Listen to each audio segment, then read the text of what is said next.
خوش آمدید۔ آج کے اس معلوماتی سفر میں ہم ایک ایسی جگہ چل رہے ہیں جو روایتی سیاحتی مقامات سے بالکل ہٹ کر ہے۔ فطرت سے محبت کرنے والوں کے لیے یہ کسی جنت سے کم نہیں۔ ہم بات کر رہے ہیں پاکستان کے گلگت بلتستان میں چھپے ہوئے ایک انتہائی شاندار خزانے کی، یعنی وادی نیلتر کی۔ اس کے دلکش مناظر اور پرسکون ماحول واقعی آپ کو مسحور کر دیں گے۔ ذرا تصور کریں، ایک ہی جگہ پر آپ کو نایاب برفانی چیتیں بھی مل جائیں، کرسٹل کی طرح صاف الپائن جھیلیں بھی بہتی ہوں، اور وہیں سے عالمی سطح کے اولمپک سکیئرز بھی ابھر رہے ہوں۔ یہ کوئی فلمی سین نہیں، بلکہ وادی نیلتر کی بالکل حقیقت ہے۔ یہ تنوع اس غیر معمولی وادی کی انفرادیت کو سمجھنے کا ہمارا پہلا قدم ہے۔ تو چلیں بغیر کسی تاخیر کے سیدھا وادی نیلتر کی ان خوبصورت وادیوں میں قدم رکھتے ہیں۔ اب آپ سوچ رہے ہوں گے کہ بھائی وہاں پہنچنا کیسے ہے؟ تو سنیں، اس کا جغرافیائی راستہ بھی بڑا دلچسپ ہے۔ سفر کا آغاز ہوتا ہے گلگت شہر سے۔ وہاں سے آپ نیلتر ایکسپریس وے پکڑیں گے اور نومل اور فیض آباد کے خوبصورت مناظر سے ہوتے ہوئے آگے بڑھیں گے۔ گلگت سے تقریباً 34 سے 40 کلومیٹر کا فاصلہ طے کرنے کے بعد نیلتر بالا اور نیلتر پائن کی خوبصورت بستیاں آپ کا استقبال کریں گی۔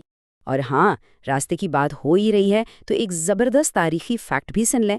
نومل کے قریب سے جو سڑک گزرتی ہے نا، وہ محض ایک عام راستہ نہیں ہے، بلکہ یہ سیدھا تاریخی شاہراہ ریشم سے جا ملتی ہے جو ہمیں چین سے جوڑتی ہے۔ مطلب یہ وادی صرف قدرتی حسن ہی نہیں رکھتی، بلکہ صدیوں پرانے تجارتی اور ثقافتی راستوں کے تناظر میں بھی بہت اہم ہے۔ اب اتنی خوبصورتی ہو تو اسے بچانا بھی تو لازمی ہے نا؟ اسی لیے اب ہم بات کریں گے یہاں کی مشہور وائلڈ لائف سینکچری کی۔ یہ سال 1975 بس کوئی عام ہندسہ نہیں ہے، یہ دراصل وہ سال ہے جب نیلتر وائلڈ لائف سینکچری کو باقاعدہ طور پر قائم کیا گیا تھا۔ آپ خود سوچیں، اس خطے کی حیاتیاتی تنوع کو محفوظ رکھنے کا عزم کتنی دہائیوں پرانا ہے۔ اسی مستقل مزاجی کی وجہ سے تو آج بھی یہ وادی اپنے اصلی اور قدرتی روپ میں برقرار ہے۔ اور اس پناہ گاہ میں آپ کو کیا کچھ نہیں ملتا؟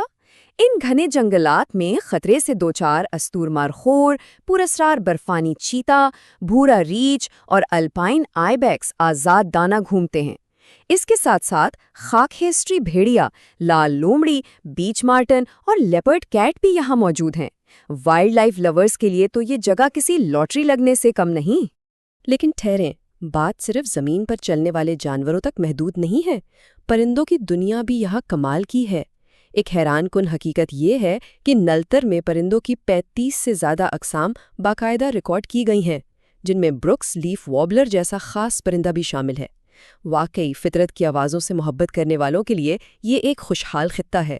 چلیں اب تھوڑا اور بلندی کی طرف چلتے ہیں اور دریافت کرتے ہیں اس وادی کی اصل جان، یعنی یہاں کی الپائن جھیلیں۔ یہ بلندی پر واقع جھیلیں واقعی قدرت کا شاہکار ہیں۔ سترنگی جھیل، بلو جھیل، پری جھیل، حلیمہ، بوڈو اور دودھیا جھیل۔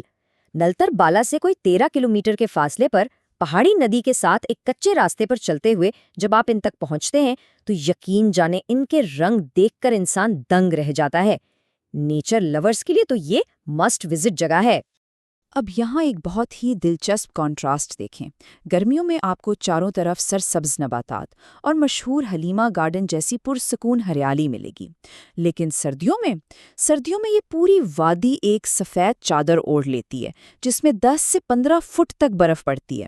راستے گاڑیوں کے لیے بالکل بند ہو جاتے ہیں، یعنی گرمیوں کی نرم وادی سردیوں میں ایک انتہائی سخت مگر دلکش دنیا بن جاتی ہے۔